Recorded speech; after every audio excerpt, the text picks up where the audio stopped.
Hello and welcome to Newscentre. I'm Kissht Luthra. Several digital lending apps are staring at potential bans. Sources in the IT ministry tell us that 232 betting and loan apps have been banned on the basis of inputs from central government agencies. But we learned from industry sources that the government has assured select fintech companies today that legitimate players should not worry. Ashmit Kumar is here with the details. Ashmit, you were the first person to access the list of companies that have been put on a list of companies that will be banned.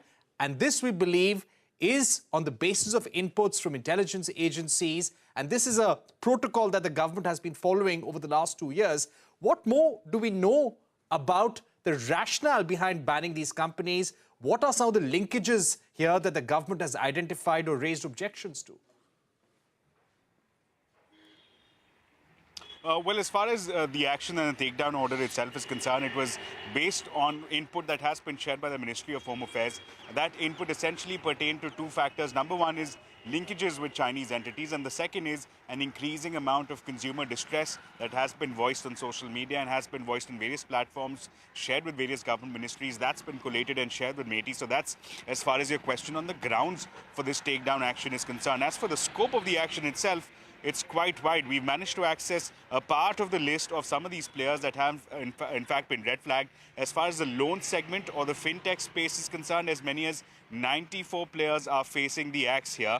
And as far as the players in question are concerned, we have been reporting that the likes of Lazy Pay, the likes of Kissht, in fact, are facing the axe. But importantly, we've managed to access some names here further, which in fact suggests that the scope of the order is much, much wider. We're talking about names, heavyweights such as Indiabulls Home Loans. There are also substantial players such as M-Pocket, Credit B, Fairpay. All of these players are also find themselves on the list of companies that have been red flagged for a takedown. Now, as far as the formality and the procedure of it all, well, the orders have been issued by MeitY to the intermediary, which in this case happens to be Google. So Google is the one that has received as far as these takedown orders are concerned. But in terms of the companies themselves, well, we understand they've been trying to reach out to the Ministry of Electronics and IT. They're trying to get more clarity in terms of how this order will be operationalized and what their remedies, if any, available under Section 69A of the IT Act. So a whole host of questions that need answering. For now, takedown orders being issued by the Ministry of Electronics and IT. All right. Thank you very much, Ashmit, for accessing that list of companies as well. Ashmit Kumar reporting from the Ministry of Electronics and IT this evening. Let's go across to our guest. We're joined by Ankush Sabharwal, founder and CEO of digital lending app Kissht.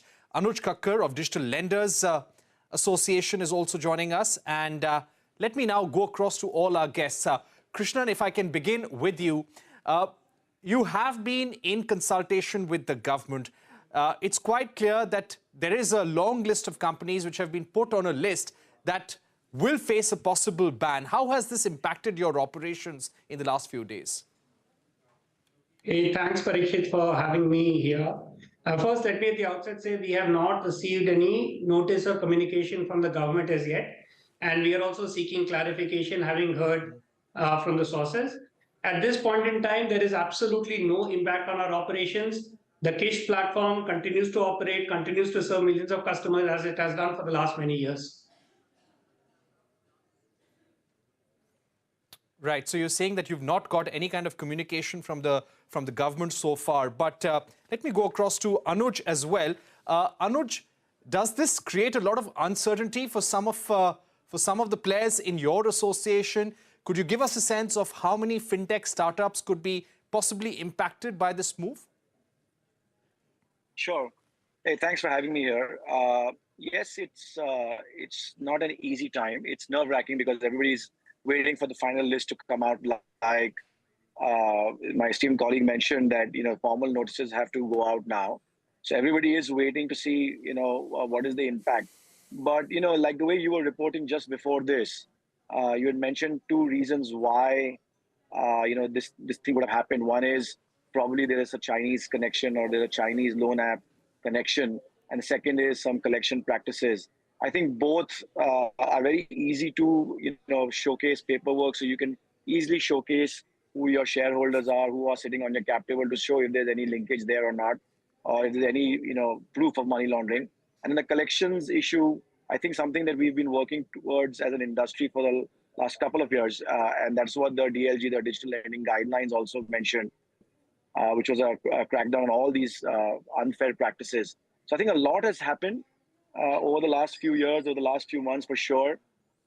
So everybody's just being a little bit waiting and watching to see that what is the final list, and that uncertainty is obviously not pleasant. So yeah, so there is some distress in the community, but I think most people that I have spoken to, we don't know the extent because we need to get the final details. But most people that I have spoken to are confident that if there's anything on these two lines, we can prove that there is no such issue. So there might be some minor disruption, but it should not be a fundamental issue as such, unless there's some third or fourth reason which we don't know of. Right. Let me go across to Ankush. Ankush, in previous instances, and 400 gaming apps have been banned in the last 2 years.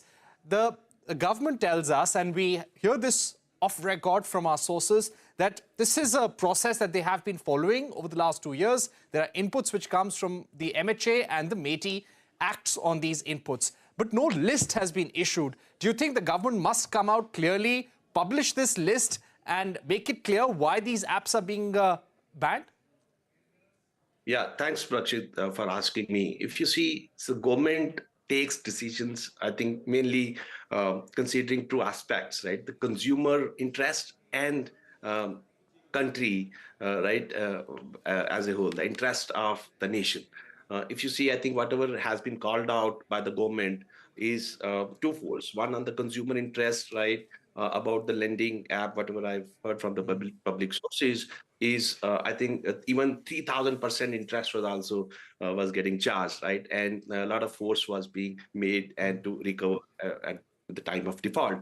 And also the data, the PII data, the important data was being taken out without probably explicit consent from the consumer, and it was going out of the land of India, right? So data sovereignty and integrity was at risk, and at times probably it was going to our enemy's nation, right? So I think this is the consumer interest, personal data, and they're being threatened to pay, and exorbitant interest was being levied, and the important critical data was taken out of the country. So yeah, I think so. About the list, I'm sure we'll come to know soon. But I think the decision probably was taken probably in the right aspects. Now, maybe we'll come to know probably a little more in a few days. Okay, Anuj, let me go back to you. Has the Digital Lenders Association or any member of your association received a notice explaining why this action has been taken?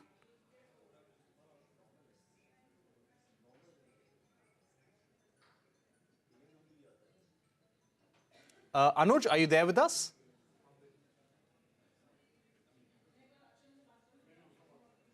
All right, Anuj is on.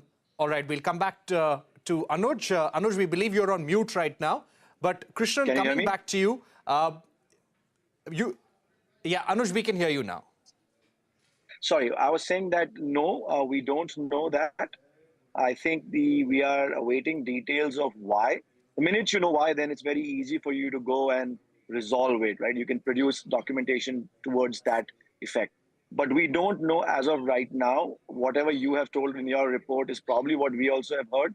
But there is no official email or a letter that's come to some of the members of why you are being asked to pull it down. Right. Let me go across to Krishnan once again. Krishnan, give us a sense of how your operations have been impacted. Have they been impacted at all? What kind of action are you planning to take? Have you had any meetings with the government so far?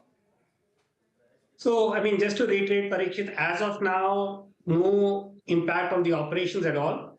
But from what I understand, your own reporting and what the co-panelists have said, it could be that we receive a communication tomorrow or whatever. Right now, what we're trying to do is just engage with the government. Our team is there in Delhi right now, meeting with the MeitY officials to understand what is their concern and how we can address them.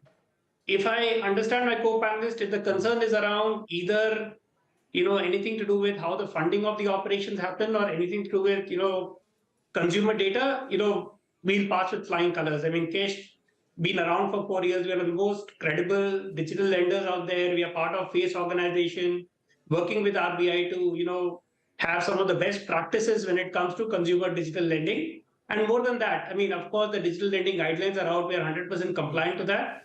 So no concerns there at all. So we are also hoping more clarity is something we get very, very soon, so that this, uncertainty around this whole matter gets resolved on its own. Right. Some of the things that the MeitY has possibly red flagged for all the companies is a possible Chinese origin, transfer of data, transfer of funds to Chinese entities, money laundering. So would Kissht have any sort of Chinese linkages or Chinese backing or origin in any sort of the way? Absolutely not. Not a single share or shareholding has any beneficial ownership that leads to China. That's number one. When it comes to data privacy, data localization, IT security, fully compliant, CISA compliant by empaneled RBI empaneled auditors. So no concern there as well. And when it comes to best practices around consumers and all, I mean, what better thing than digital lending guidelines are something that we work towards getting implemented, and we are fully compliant to that.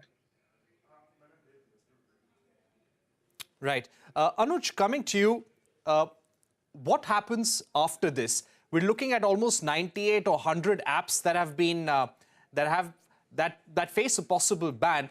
How big is this ecosystem? What would be your message to the government so that these quick loan apps, the fintech startups, don't get impacted? Because I'm sure they must be receiving a lot of queries from their customers, from investors as well. Sure. So as the DLAI, which is the Digital Lenders Association of India, we have about 100 members. And the company that I represent, I'm also a part of the DLAI. So the message is very clear. I think, 100 is probably the fintech lending companies are not the entire list. There are probably many others out there. We all play a very important role to ensure that financial inclusion as an objective is met, digitally passing credit to the last person standing in about 1,000, 2,000 cities. A lot of our members are available, present in about 1,000, 2,000 cities. So, we are an important cog in the wheel in the larger financial story of India and digital too. So I think the government understands this. I think they will probably need clarifications from everyone, whoever actually gets pulled down. At least what we understand right now is that the current operation, the current app usage will not get impacted. It's probably just the new downloads.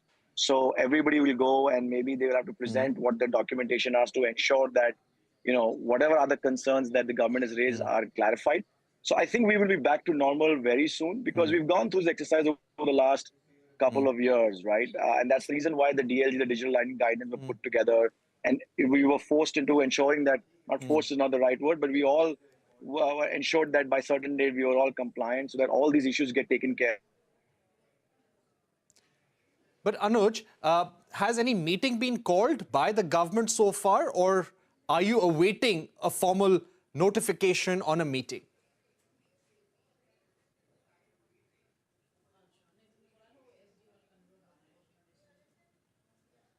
Anuj, you're on mute.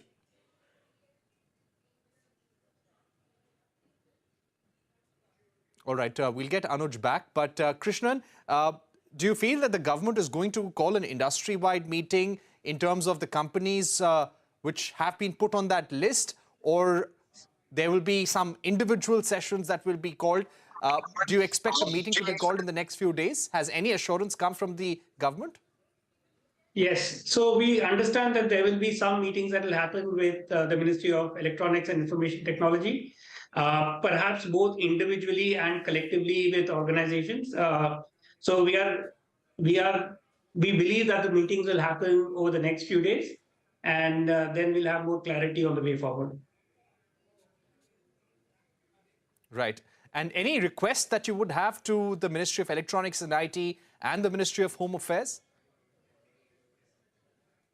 Sorry, I lost you there, Parikshit. Can you repeat? Any requests that you would have to the government, to MeitY or Ministry of Home Affairs, looking at the developments over the last few days? No request. I think it will be conjecture on our part at this point to even, understand what is the action or step they are planning to take. So no request. I think the only thing for us would be to dispel with this any uncertainty around this. The sooner the better. There's a very, very important role that, fintech lenders like us are doing in the market today. We cater to millions of customers, largely in the lower and middle income segment, and bringing them into the formal credit system in India. So, I mean, we want to work with the government, we want to work with RBI, we want to work with a larger industry body to make it happen in the best way for the country and the citizens. So we just want the uncertainty to go away. The sooner the better.